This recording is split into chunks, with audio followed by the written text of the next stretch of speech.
Joaquín El Chapo Guzman, pria yang membangun kekaisaran melalui terowongan, loyalitas, dan kekerasan. Joaquín Archibaldo Guzman Loera lahir pada 4 April 1957 di La Tuna, sebuah desa kecil di Sinaloa, Meksiko, dalam keluarga petani sederhana yang hidup dengan kerja keras dan perjuangan sehari-hari untuk bertahan hidup. Sejak usia dini, Joaquín merasakan kerasnya kehidupan pedesaan, di mana setiap hari adalah tantangan dan setiap keputusan bisa menentukan perbedaan antara kelangsungan hidup dan kemiskinan. Pengalaman awal ini membentuk kecerdasan, keteguhan, dan terutama keyakinannya bahwa ambisi bisa menjadi jalan menuju kebebasan, meskipun jalan itu dipenuhi bayangan gelap. Pada masa remajanya, Guzman terlibat dalam tindak kriminal kecil, penyelundupan, dan pencurian, yang mengajarkannya aturan kekuasaan informal serta pentingnya kehati-hatian. Namun, karirnya di dunia perdagangan narkoba yang terkenal dimulai pada 1970-an, ketika ia bergabung dengan kartel lokal dan mempelajari mekanisme penyelundupan dan intimidasi. Seiring waktu, Joaquín menjadi bukan hanya seorang pengedar, tetapi seorang ahli strategi yang mampu mengubah kegiatan ilegal menjadi kerajaan ekonomi yang nyata. Sinaloa menjadi wilayahnya, dan Guzman menjadi penguasa mutlak. Kemampuannya untuk bernegosiasi, menyuap, dan memanipulasi membuatnya membangun jaringan lintas batas, dari Meksiko hingga Amerika Serikat, bahkan lebih jauh. Namanya segera menjadi sinonim dari kekuasaan dan ketakutan, dan kombinasi antara kecerdasan, kekerasan, dan karisma membuatnya tak tersentuh selama bertahun-tahun. Hukum dan peraturan tampak sebagai rintangan sementara yang dapat diatasi dengan terowongan rahasia, suap jutaan dolar, dan kemampuan menghilang yang luar biasa. Selama 1980-an dan 1990-an, kekuasaan El Chapo meningkat secara eksponensial. Kartelnya mendominasi perdagangan kokain, ganja, dan metamfetamin, menjadi salah satu yang paling kuat di dunia. Kekerasan menjadi bahasa sehari-hari, pembunuhan terencana, baku tembak, dan serangan menjadi alat strategis untuk memperkuat pengaruhnya. Namun, Guzman juga tahu cara menumbuhkan loyalitas. Ia memberi penghargaan kepada para pengikut dengan uang, rasa hormat, dan perlindungan, sementara mereka yang mengkhianatinya dihukum dengan kekejaman brutal. Setiap langkah dan keputusan dihitung untuk menjaga keseimbangan antara rasa takut dan rasa syukur, dua kekuatan yang bersama-sama mempertahankan kerajaannya. Keluarga Guzman selalu menjadi pusatnya.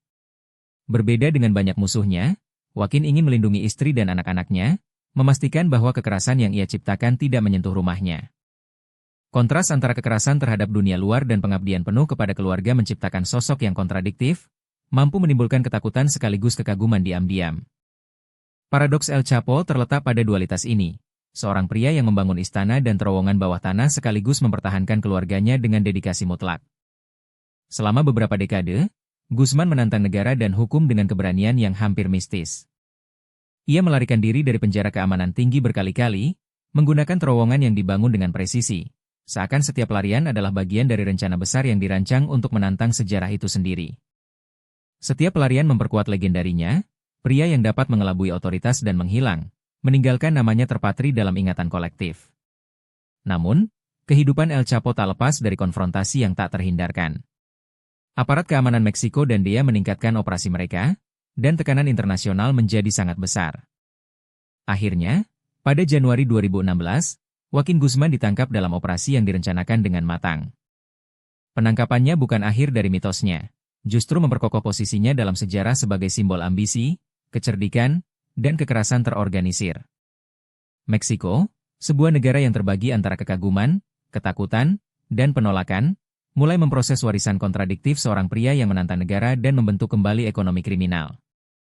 Kisah Joaquín Guzman juga adalah kisah Meksiko, negara yang dipenuhi ketidaksetaraan, korupsi, dan perjuangan antara hukum dan ketidakabsahan. El Chapo bukan hanya seorang kriminal, tetapi produk dari sistem yang memungkinkan kekuasaannya tumbuh selama beberapa dekade. Sosoknya menunjukkan ekstremitas ambisi manusia, di mana kecerdasan dan kekerasan digabungkan untuk menciptakan imperium sementara namun mengesankan. Hingga hari ini, Joaquín El Chapo Guzman masih diingat dengan kekaguman dan ketakutan. Hidupnya menimbulkan pertanyaan yang sulit dijawab. Apakah ia seorang penjahat mutlak atau cerminan sistem yang memfasilitasi kebangkitannya? Apakah ia seorang kriminal yang menghancurkan nyawa? Atau seorang ahli strategi yang menguasai lingkungannya dengan presisi hampir militer? Dalam ingatan kolektif, El Chapo mewakili paradoks kemanusiaan, kemampuan untuk mencapai prestasi luar biasa sambil melanggar norma paling mendasar. Pada akhirnya, Ketika menelah kisahnya, fokusnya bukan hanya pada kejahatan atau pelarian legendarisnya, melainkan pada pelajaran tentang rapuhnya etika menghadapi kekuasaan mutlak. Joaquin Guzman menunjukkan bahwa ambisi tanpa batas dapat mengubah hidup seorang individu dan seluruh negara, tetapi ambisi yang tak terkendali meninggalkan jejak kekacauan, ketakutan, dan kontradiksi yang tak terhapuskan. Jangan lupa untuk like, bagikan, dan tinggalkan komentar. Tulis siapa yang ingin kamu lihat di video berikutnya, kisah selanjutnya mungkin pilihanmu.